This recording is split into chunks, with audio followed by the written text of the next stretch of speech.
Kazakhstan has chosen the multi-vector integration. Its trends, collisions and prospects are coming up in the Single Market program. Здравствуйте, с вами Павел Коктышев. Hello, my name is Pavel Koktyshev, and you're watching Single Market. В прошлом году приток внешнего капитала... Last year, the inflow of foreign capital into Kazakhstan's economy, in comparison with 2015, increased by 23.5%. As a result, the country's investment portfolio has once again taken on a hefty weight. The list of countries which for a period of many years have been stable investors into Kazakhstan's economy includes the Netherlands. Our correspondent in Astana will tell us about the nuances and prospects of trade and economic cooperation with this country. Расскажет наш астанинский корреспондент. The share of Netherlands' foreign direct investments in Kazakhstan's economy is 40%. Over 25 years of diplomatic relations, this country invested $67 billion into the realization of projects on the territory of our country. As a comparison, this is equivalent to Kazakhstan's budgetary spending over a period of 3 years. Из республиканского бюджета за 3 года. The main inflow of Dutch investments are directed into the hydrocarbon sector. One of the first investors into the sphere of Kazakhstan's economy is the large oil and gas company Royal Dutch Shell. It holds shares in sites such as Jemchuzhina in the Mangistar region, Kashagan and Tingis in the Atara region, and Karachaganaka in the West Kazakhstan region. And the company Wagenborg supplies the oil and gas sector with specialized ships, hotels on the water where the personnel working on the Shelf Sea, ferries and so on live.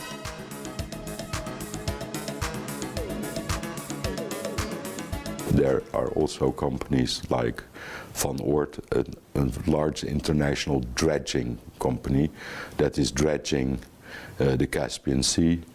A large international engineering company like Witteveen and Bos, who build artificial islands for the drilling companies. These facts attest to the long-term nature of the presence of Dutch companies in Kazakhstan's hydrocarbon sector, and it must be noted that Dutch investors are taking a comprehensive approach to the use of energy resources.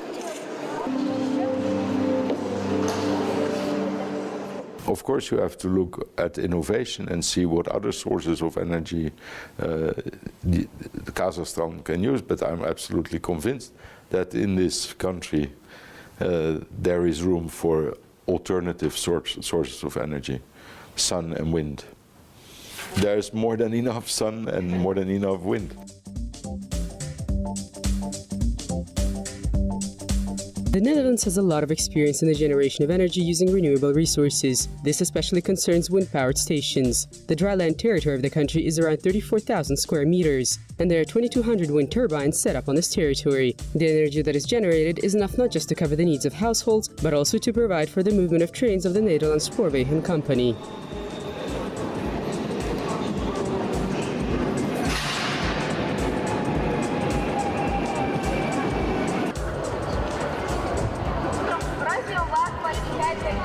At the International Expo exhibition, the National Pavilion of the Netherlands is showcasing the newest technologies in the sphere of energy conservation and use of renewable energy resources, and the Dutch companies are ready to share their innovative developments with Kazakhstan. There's also a plan for a project near Astana for solar energy, for solar production and feed into the electricity network. It's a wonderful project. It's together with Chinese investors. So it's global. Dutch people think global. Another sector in the Netherlands where the economy, resource management and technological innovation are tightly intertwined is agriculture. And in this context, the experience of the Netherlands is quite useful for Kazakhstan. We have about the population of Kazakhstan, but Kazakhstan is 65 times bigger than the Netherlands, so you can imagine that if we are the largest food exporter, that from this small area that agriculture is extremely intensive and extremely high-tech. The main share of the transfer of Dutch technologies today is channeled towards greenhouse enterprises.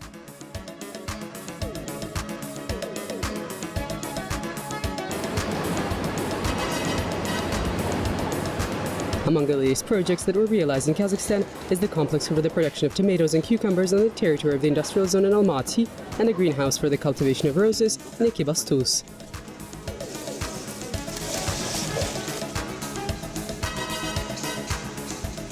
To have in another climate to grow roses.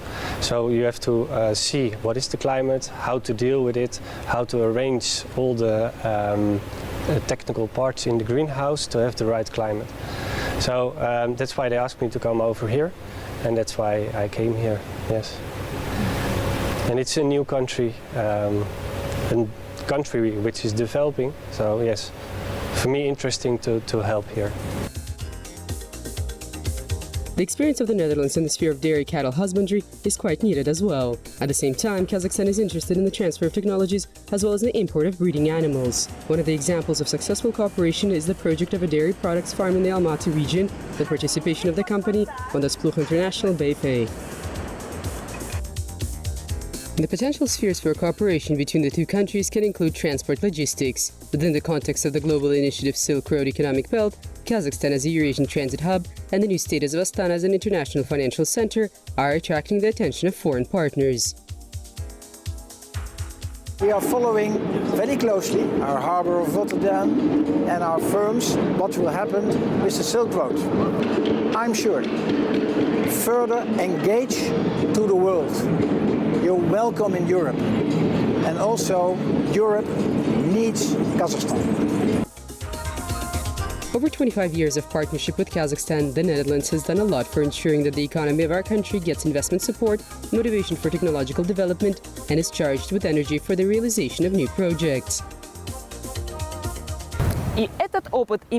And this experience promises future prospects, because the contours of the future, as a rule, are shaped by the successful work that is done in the present. Natalia Romanenko, Dinara Baykadamova, Nijat Yusupov and Bahadjan Bakhriyev, exclusively for Single Market. Программы «Рынок без границ».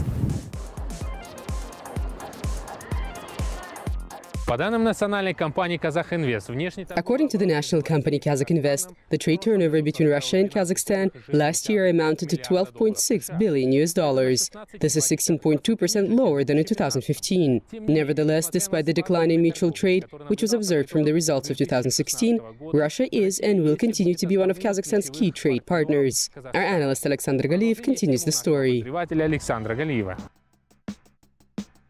В начале обзора несколько слов в пользу тезиса «Россия – стратегический торговый». At the beginning of this report, a couple of words in favor of the notion Russia, a strategic trade and economic partner of Kazakhstan. There's a lot that connects our countries: a common past, a tightly interwoven present, and prospective future within the framework of the Eurasian Economic Partnership, and shared borders. The length of the Russia-Kazakhstan border is 7,598 kilometers. Of this distance, almost 6,467 kilometers pass on dry land, 1,500 kilometers pass through lakes, and 85 kilometers pass through the Caspian Sea border. Looking at these facts, it is important to note that mutual trade between Russia and Kazakhstan is heavily dependent on near-border cooperation. That is why today in our report, we will highlight the regions in Russia which are quite actively cooperating with their neighbors in Kazakhstan. Сотрудничают со своими казахстанскими соседями. Вот так выглядит ситуация с точки зрения... This is what the situation looks like according to the experts of the national company Kazakh-Invest. The leader in mutual trade with Kazakhstan among Russia's near-border regions is the Central Federal District. Its share, 36%. It is followed by the Volga and Ural Federal Districts. Their share is 19%. This way, in total, these three regions of Russia hold a share of 74% of the total trade with Kazakhstan. 4% от общего объема торговли с Казахстаном. Число регионов, потенциал которых еще не реализован, входит... The regions, the potential of which has not yet been realized, includes the Volga Federal District. It has potential in terms of logistics, which is becoming more optimal within the framework of the transnational highway, Western Europe, Western China. Regarding the results of last year, they could have been much better. In either case, in 2016, mutual trade between the two neighboring countries amounted to $2.5 billion. This is 29.4% lower than 2015. And if we look at this in detail, then among 14 entities of the Volga Federal District, the most active in cooperating with Kazakhstan are the Orenburg district, with its share of 25% of total mutual trade, Tatarstan, 17%, and Bashkortostan, 15%. От взаимной торговли Татарстан 17% и Башкортостан 15%. По оценке национальной компании Kazakh-Invest. According to the national company Kazakh-Invest, Kazakhstan's assets have at least 72 trading positions for which there is stable demand in these districts. They include products of the machine building sector, chemical sector, metallurgy sector, light and food industries. И вместо резюме. Сегодня во взаимной... And instead of a summary, today there is a brighter streak in the mutual trade between Eurasian Economic Union partners. Both Russia and Kazakhstan are gradually adapting to the realities of the markets of raw materials. The time has come for fine-tuning and a calculated, in the good sense of the word, approach to trade cooperation between near-border regions is only to the benefit of the two neighboring countries. That's all from me. My name is Alexander Galiyev. Until next time on Single Market. В программе «Рынок без границ». In 2015, according to the reputable organization the Intelligent Community Forum, Astana was included into the list of smart societies. Of course, we understand that our capital city was awarded the status prematurely, and this must serve as a motivation for more active movement towards becoming a smart city. Natalia Romanenko found out about Astana's smart prospects. What would happen if the data on the residents of this big city and the conditions in which they live is gathered into a unified database and then developed for them an optimal working algorithm? For example, study the work of the city lights and regulate their brightness depending on the level of natural light, or send information on medical analysis through the net directly, from the laboratory to the computer of the assigned physician. Then we would get an integrated system of managing the assets of the city, which would be called a smart city. What are the special features of managing a smart city? Let's consider them through the case of schools. Electronic access badges is one level of a smart approach. The next is the automatic sending of phone messages informing the parents about the attendance of their child. Then introduction of an electronic system of book records and payment for school lunches. All this information is kept on a server, the personal e-cabinet of a student. And by the way, by accessing this cabinet, parents will be able to check the statistics on missed classes, tardiness, and monitor the nutrition of their children.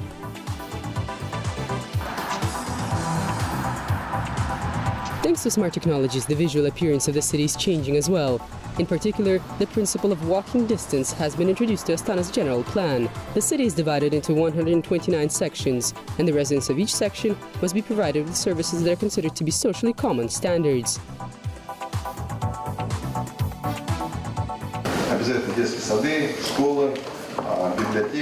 This for sure includes kindergartens, libraries, parks, and sports fields, therefore accessibility of social benefits for our city's residents. Of course, in a year or two, it is difficult to provide a 100% level of accessibility considering our resources, but we have developed a program which will allow us to gradually, all the way to the peripheral areas, ensure implementation of this principle of walking distance.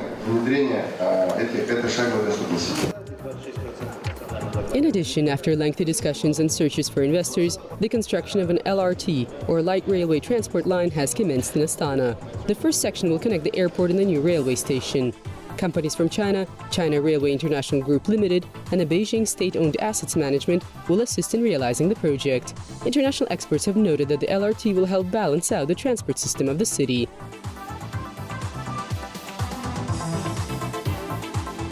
Astana is a town which just emerges, it's a very new town. And I think it's exactly the right thing to develop this LRT system at this stage of the town. Because if you develop LRT system at a later stage, you basically have to change the entire infrastructure again.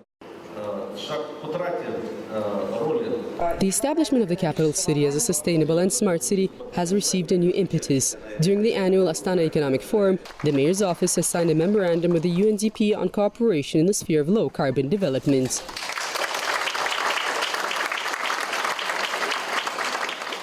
The UN Development Programme provides support to the government and local executive bodies in trying out the mechanisms of attracting investments. It is clear that today no one doubts that the infrastructure, which includes our houses, heating networks, power generating stations, heat energy, etc., all require repairs and renovations. The question is where to get the financial resources. Experts are proposing to try using funds from various sources: the budget, grant investments, public-private partnerships, and contracts in the sphere of energy services. By the way, UNDP will be engaged in the development of financing model, green projects, and their pilot launch.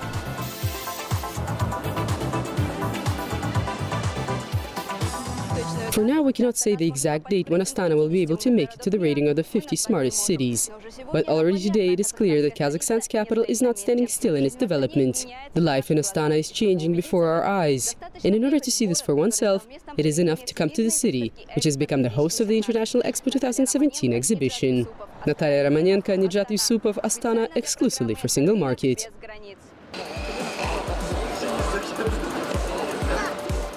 Из каких источников будет... What sources will be used to generate future energy? How can a substantial level of natural resources be preserved? What are scientists, engineers, and technology experts proposing in this respect?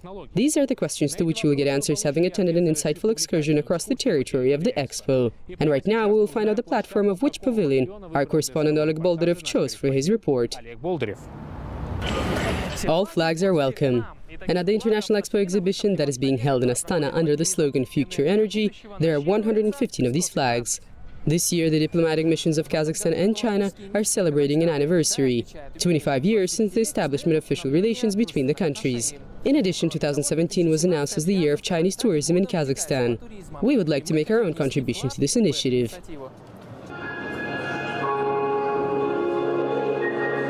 China's official logo at the exhibition is designed in the form of a sun phoenix.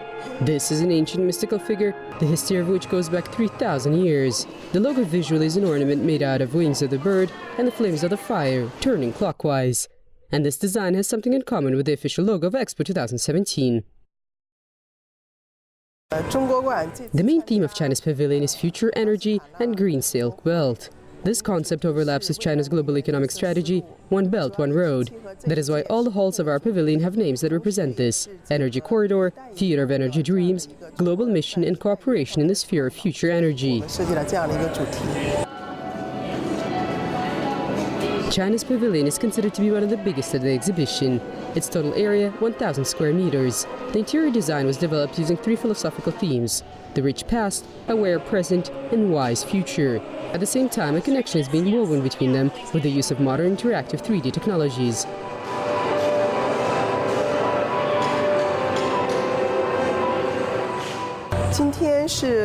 You probably already know that China's pavilion is one of the top 5 most popular pavilions at Expo 2017. Daily, the exhibition is visited on average by 24,000 people, and every 6th person visits our pavilion.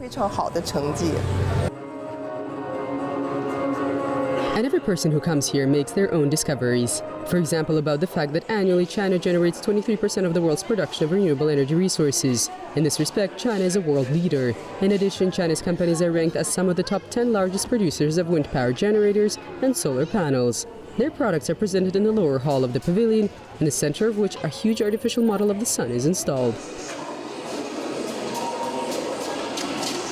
Officially, this project is called ITER, the International Thermonuclear Experimental Reactor. Using the example of the sun, China is demonstrating its achievements in the sphere of nuclear synthesis.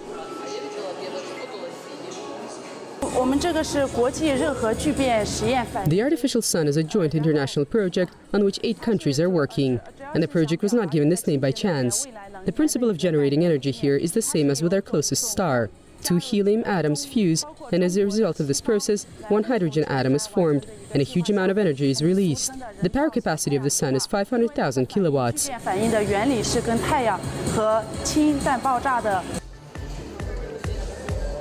And this amount of energy is sufficient to provide electric energy to a couple of provinces of China, where tens of millions of people live. Modern technologies used in the sphere of exploration and extraction of raw materials are given a special place at China's pavilion. By the way, it is already not the first year that Kazakhstan and China are realizing joint projects in this sector. One of the examples is the partnership with the Chinese corporation CNPC. Within the framework of Expo 2017, this company presented the latest methods of oil extraction using carbon dioxide instead of water.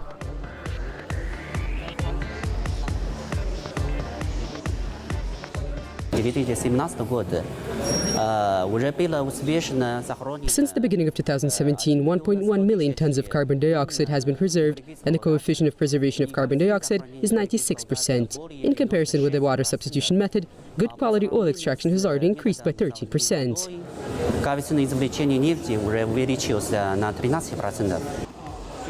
The work of this corporation on the territory of Kazakhstan can be included into the economic portfolio of the global initiative One Belt, One Road. And every year there will be more of such initiatives, which are taking the sector of raw materials to a qualitatively new level and more green in the sense of technological solutions. The balance between demand and supply, traditional and innovative, the present and the future. All this can be felt through the energy of China's pavilion at the International Expo 2017 exhibition.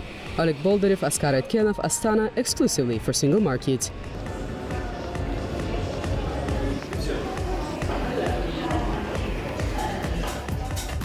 That's all for today. My name is Pavел Koktyshev. Kind reminder, all the episodes of our program are available on www.kazakh-tv.kz. Until next time on Single Market.